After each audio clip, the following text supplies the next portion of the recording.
একজন পিতা যখন বড় বাড়ি তৈরি করে,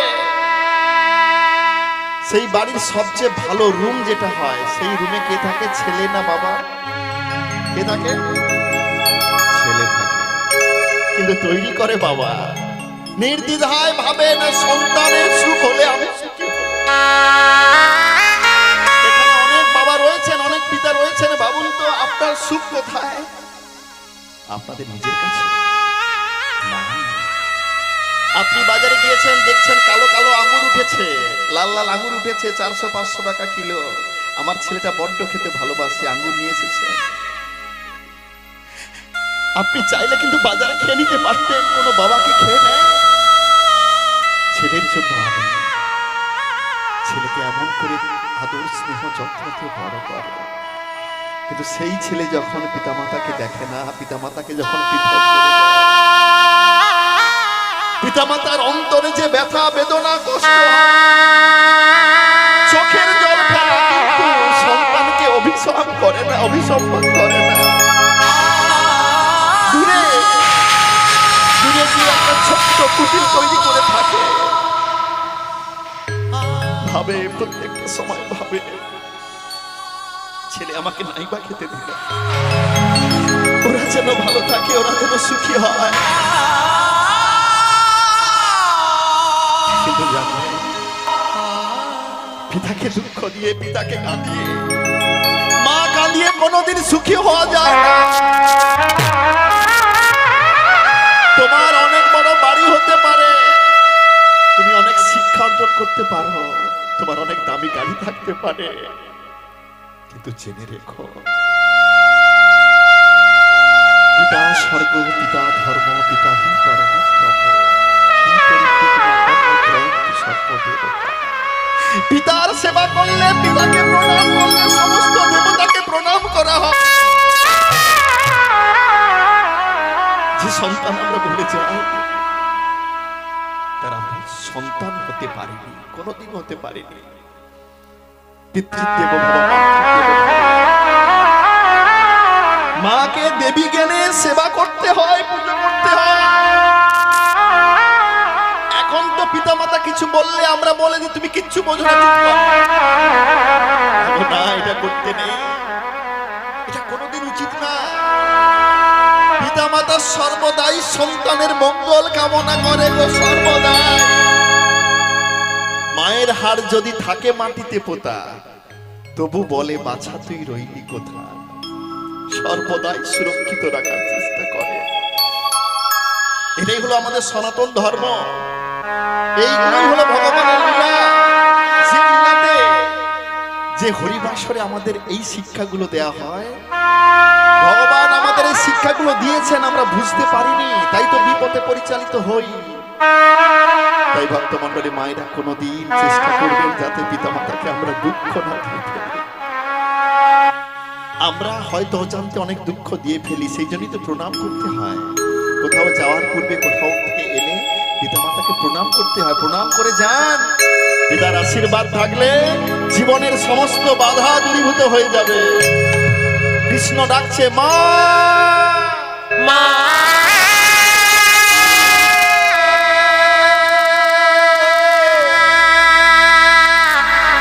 জননী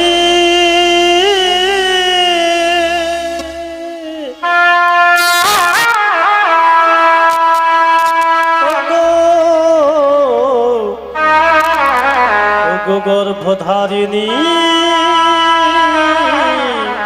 মা, আমার শুনতে শুনেছো? ওই তো আমার কৃষ্ণ আমাকে ডাকছে মা মা বলে।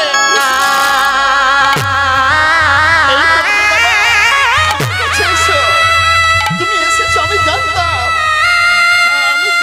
তুমি আসবেই, আসবে আমার কাছে। আমি এই তো এখানে আছি বাবা, তুমি আমার কাছে এসো। দাদা ওই তো মা ওখান থেকে ডাকছে, চলো চলো। আর ছুটে গিয়ে দেখলো পিতামাতার হস্তপদ শৃঙ্খলে আবদ্ধ, বক্ষের উপরে পাষাণ চাপানো। দাদা আর বিলম্ব করো না, যাও পিতামাতার বক্ষ থেকে পাষাণ নামিয়ে দাও, হস্তপদ শৃঙ্খল মোচন করে দাও। বুক থেকে পাষাণ নামিয়েছে। কৃষ্ণ বলরাম দুজনে যাচ্ছে মাকে প্রণাম করতে।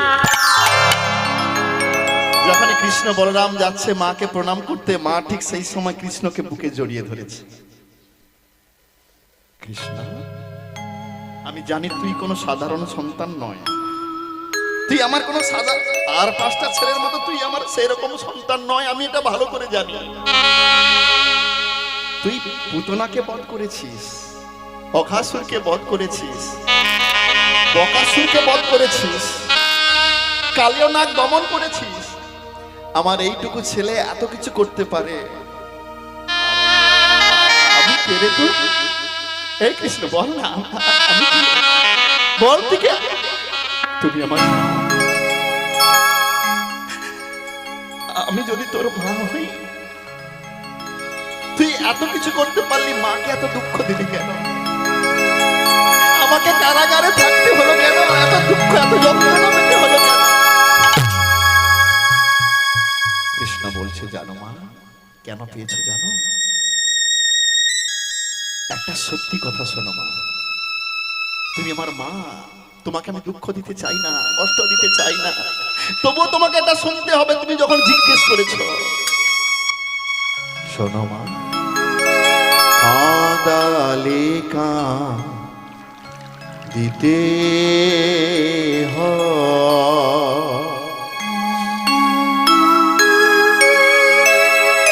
কথা কভু মিথ্যা নয়। শোনো মা গো,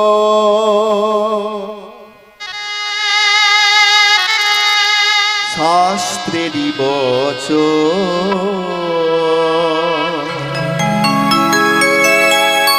শোনো মা গো,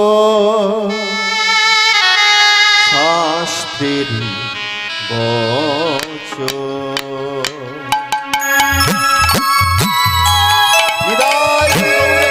কাঁদালে দিতে হয়,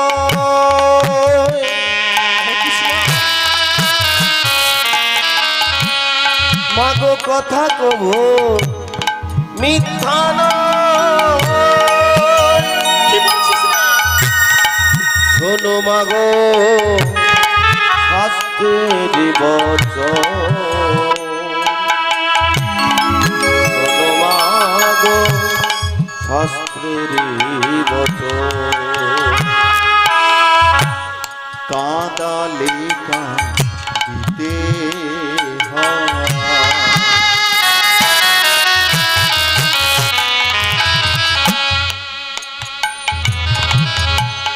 কথা কভু মিথ্যা নয়।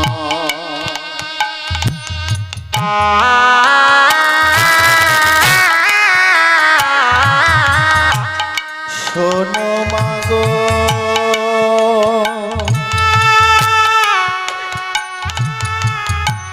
শাস্ত্রেরই বচন,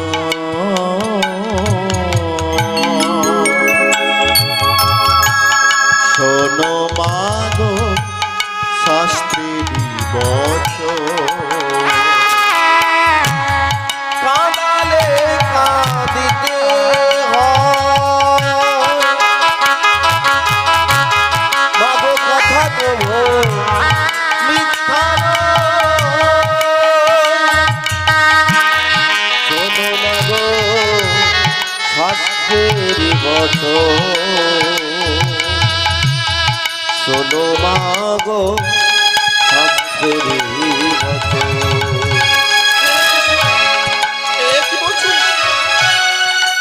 কি বলছিস রে? আমি কোনোদিন কাউকে কাঁদিয়েছি না রে বাবা।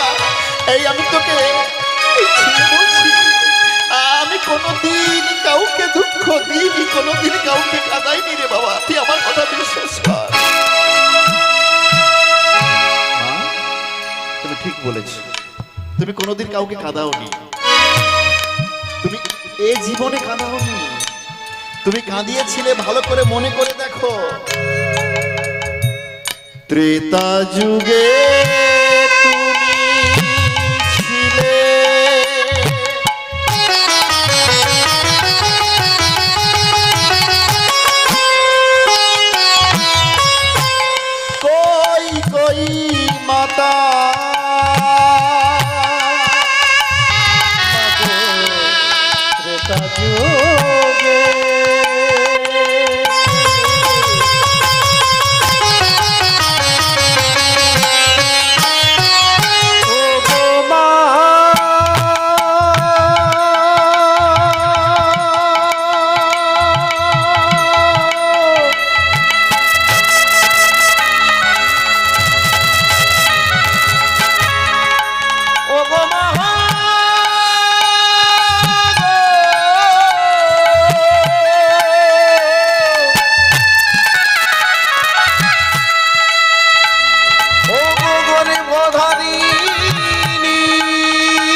ত্রেতা যুগে তুমি ছিলে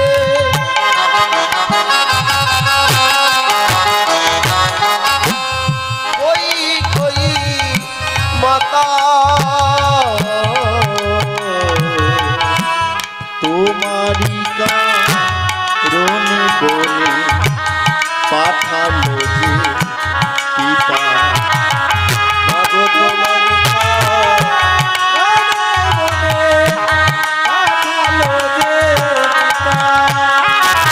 মাগো তোমারি কারণে বলে পাঠালো যে পিতা।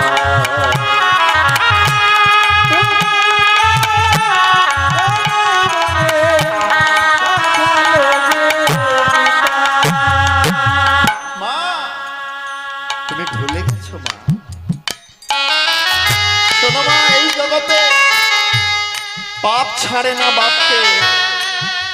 অন্যায় যদি কেউ করে, অপরাধ যদি কেউ করে, তার শাস্তি তাকে পেতে হবে। পাপ করলে তার ফল তাকে পেতে হয়। কৃষ্ণ, আমি কি করেছি মা? ত্রেতা যুগে তুমি ছিলে আমার মাতা কইকেয়ী। জানো, সেদিনের কথা একবার তুমি স্মরণ করো, যখন রামচন্দ্র রাজা হবে। রামচন্দ্র যখন রাজা হবে না, সেই যুগে আমি ছিলাম রামচন্দ্র। সেই সময় অযোধ্যায় কত আনন্দ, সবার প্রাণের প্রাণ রাম। রামকে ভালোবাসত না এমন অযোধ্যায় কোনো মানুষ ছিল না। জানো মা, সবাই আমাকে ভীষণ ভালোবাসতো, ভীষণ শ্রদ্ধা করত। আর সেই রামচন্দ্র যখন রাজা হবে, সবার মনে আনন্দের বন্যা বয়ে যাচ্ছে, সবাই আনন্দ করছে, শাঁখ বাজছে, সানাই বাজছে। অযোধ্যাপুরীকে সুন্দর করে আলো রোশনাই দিয়ে সাজানো হয়েছে। আগামী কাল প্রভাতে আমাদের সন্তান, আমাদের পুত্র রামচন্দ্র রাজা হবে। পিতা ভীষণ খুশি। জানো মা, তুমি কি করলে? মন্থরার কুমন্ত্রণায় গৃহের এক কোণে গিয়ে বসে আছে। আমার পিতা দশরথ যখন তোমাকে তন্ন তন্ন করে খুঁজছে, তোমরা বলতে পারো আমার কৈকেয়ী কোথায় জানো? তোমরা দেখেছো আমাদের রাম রাজা হতে চলেছে, দেখছো না কত সুন্দর করে সাজানো হয়েছে? এই যে সুন্দর করে সাজানো যার উদ্দেশ্যে, সে হলো আমাদের প্রাণের প্রাণ রাম। রামকে সবচেয়ে বেশি ভালোবাসে আমার কৈকেয়ী। কৈকেয়ী নিশ্চয়ই ভীষণ খুশি হয়েছে, ভীষণ খুশি হবে। তন্ন তন্ন করে চাতুর্দিকে খুঁজতে লাগলো। যখন খুঁজে পেল না, গৃহের মধ্যে প্রবেশ করে দেখছে মলিন বদনে মলিন বসন করে বসে আছে। কি তুমি অমন করে বসে আছো কেন? তোমার কি হয়েছে কৈকেয়ী, বলো না। আজকে সবাই কেমন আনন্দ করছে দেখবে, চলো।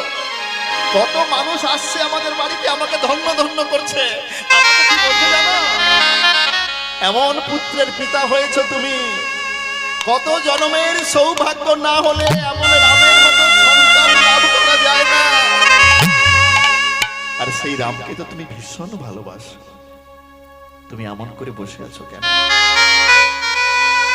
কৈকেয়ী বলছে, আচ্ছা তোমার মনে আছে তোমাকে আমি দুবার মৃত্যুর হাত থেকে বাঁচিয়েছিলাম?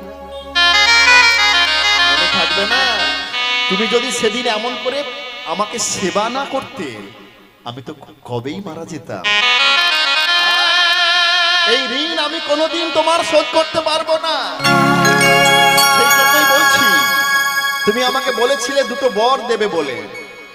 আমি এই মুহূর্তে এক্ষুনি সেই দুটো বর চাই। তুমি আমাকে দেবে? আচ্ছা কৈকেয়ী, এত সুন্দর আনন্দ হচ্ছে তো, তুমি যা চাইবে তোমাকে আমি তাই দেবে। বলো তুমি কি চাও? আমার যে আর আমার বলতে কিচ্ছু নেই, সমস্ত কিছুই রামকে দিয়ে দেবো। সব মালিক তো রামচন্দ্র হবে। তুমি যা চাইবে আমি তোমাকে সেটাই দেব। বলো তুমি কি চাও? না, আমি তোমার মুখের কথা বিশ্বাস করব না। তুমি আজ আমাকে বিশ্বাস করতে পারছো না? তোমাকে আমি এত ভালোবাসি, তাও তুমি আমাকে বিশ্বাস করতে পারছো না? না, আমার কাছে ত্রিসত্য করো, এই কমণ্ডলের জল নাও, বলো সত্য, সত্য বলো সত্য, সত্য বলো সত্য। সত্য এই আমি সত্য করলাম, বলো বলো বলো। তুমি যা চাইবে আমি তোমাকে তাই দিয়ে দেবো। আমি কি চাই জানো? ওই রামের বদলে আগামী কল্য প্রভাতে ভরত হবে রাজা। এ কি বলছো? ওই যে এ কি বলছো তুমি? তুমি যে আমার রামকে প্রাণের চেয়েও বেশি ভালোবাসো। শোনো, দ্বিতীয় পরে ওই রামচন্দ্রের হবে 14 বৎসরের জন্য বনবাস। বলো না, বলো না, বলো না,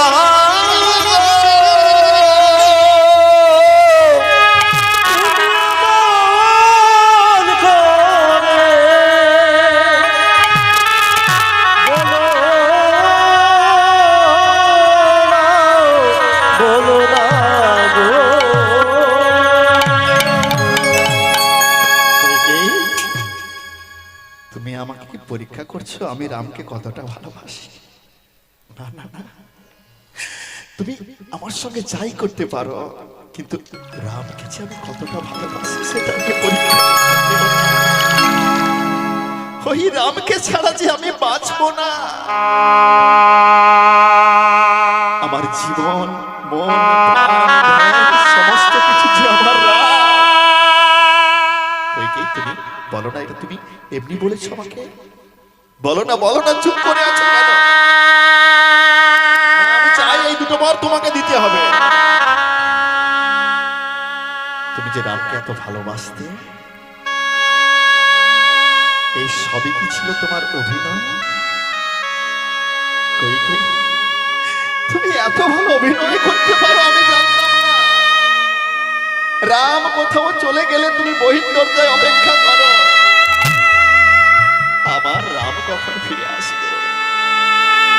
আমাদের সন্তান রাম কিছু না খেলে, তুমি কিচ্ছু খাও না, রামকে না খাইয়ে তুমি কিচ্ছু সেবা করো না। সবই কি তোমার অভিনয়? তুমি রামকে মনে মনে এত ঘৃণা করো, তোমার পুত্র ভরতকে তুমি এত ভালোবাসো। এতদিন আমার ধারণা ভুল ছিল, আমি জানতাম সবচেয়ে বেশি তুমি রামকে ভালোবাসো। আমি কেমন করে কি বলবো রামকে? তার মুখ মানে তাকালে যে সমস্ত দুঃখ যন্ত্রণা আমি ভুলে যাই। আমি তাকে গিয়ে কেমন করে বলবো রাম তোমার বদলে তোমার ভাই ভরত রাজা হবে। আগামী কল্য প্রভাতে তোমাকে 14 বৎসরের জন্য বনবাসে চলে। হে ভগবান, এটা শোনার পূর্বে আমার কেন মৃত্যু হলো? হে করুণাময়,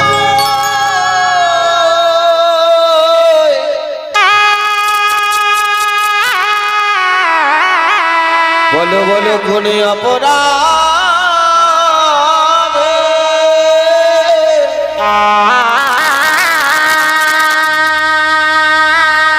কোনে অপরাধ।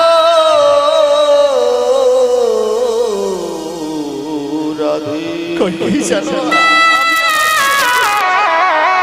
আমার পুত্র রামকে ছাড়া আমি একটা মুহূর্ত বাঁচতে পারবো না।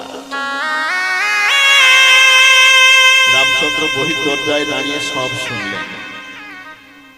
গৃহের মধ্যে প্রবেশ করে বলছে, বাবা, বাবা তুমি কাঁদছো? রাম, আমি কাঁদবো না, তুই আমার মুখে আয় বাবা। তুই যে আমার 7 রাজার ধন এক মানিক রে বাবা। তোকে আমি কোনোদিন হারাতে চাই না, কোনোদিন না বাবা। আমি সব শুনেছি, ওই বাইরে দাঁড়িয়ে দাঁড়িয়ে তোমার আর মায়ের সমস্ত কথা আমি শুনেছি। আমি জানি বাবা তুমি আমায় কত ভালোবাসো, কিন্তু বাবা তুমি যদি এমন করে কান্নাকাটি করো আমি যে বনবাসে যেতে পারবো না। বাবা তুমি চোখের জল মোছো, তুমি কেঁদো না।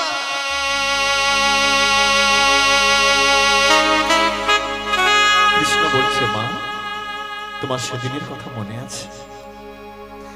বিনা অপরাধে বিনা দোষে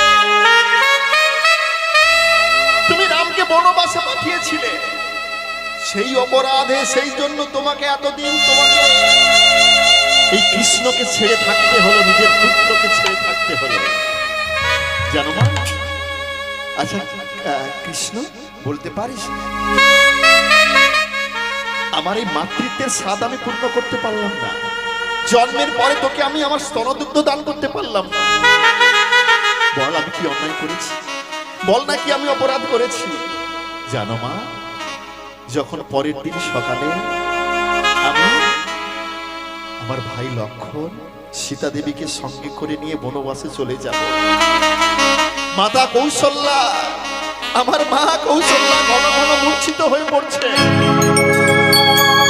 14টা বছর আমার সন্তানকে আমি আর চোখের দেখা দেখতে পাবো না। বহি দরজার সামনে দাঁড়িয়েছে আমাকে দুগ্ধ পান করাবে বলে। তুমি কোথায় ছিলে? ছুটে এসে দুগ্ধের বাটিখানা ঠেলে ফেলে দিলে। মা, সেদিন তুমি আমাকে দুগ্ধ পান করতে দাওনি, তুমি আমার বদন থেকে দুগ্ধ কেড়ে নিয়েছো। সেই অন্যায়, সেই অপরাধের জন্য এই জীবনে তুমি আমার মা হয়েছো, আমি তোমার স্তনদুগ্ধ পান করিনি। ভক্তমণ্ডলী মায়েরা, ভগবান যত লীলা করেছেন সব আমাদের শিক্ষা দেওয়ার জন্য। এখন বর্তমানে এই ট্রেডিশনটা কিন্তু চলে এসেছে। অনেক দিদি ভাই, অনেক বোনেরা বা অনেক মায়েরা দেখবেন ইচ্ছাকৃতভাবে স্তনদুগ্ধ সন্তানকে দেয় না। যদিও আমাদের গ্রামের দিকে কম, আপনি শহরে যান, পাশ্চাত্য দেশে যান, বেশিরভাগ মায়েরা নিজেদের স্তনদুগ্ধ সন্তানকে দেয় না, শরীর নষ্ট হয়ে যাবে বলে। ভগবান কিন্তু সেদিনেও জানতো, তাই তো এমন করে শিক্ষা দিল আমাদেরকে। বলছে শুনে রাখো, ইচ্ছাকৃত ভাবে যদি কোনোদিন কোনো মা সন্তানকে স্তনদুগ্ধ না দান করে, কোনোদিন ভবিষ্যতে আর স্তনদুগ্ধ দান করতে পারবে না। শুধু তাই নয়, মা হবে কিনা সন্দেহ আছে পরবর্তী জীবনে। সেদিন কৌশল্যা মাঝে আমার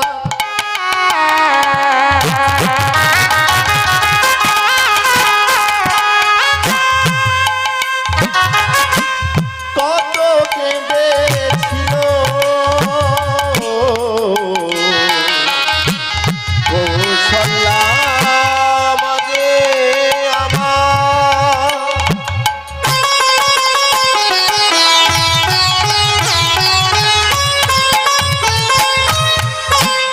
কত কেঁদেছিল, কৌশল্যা মাঝে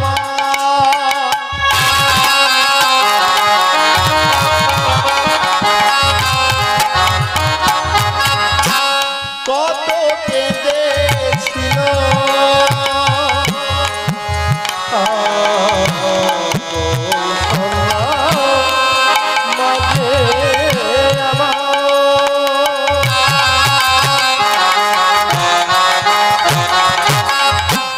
কত কেঁদেছিল,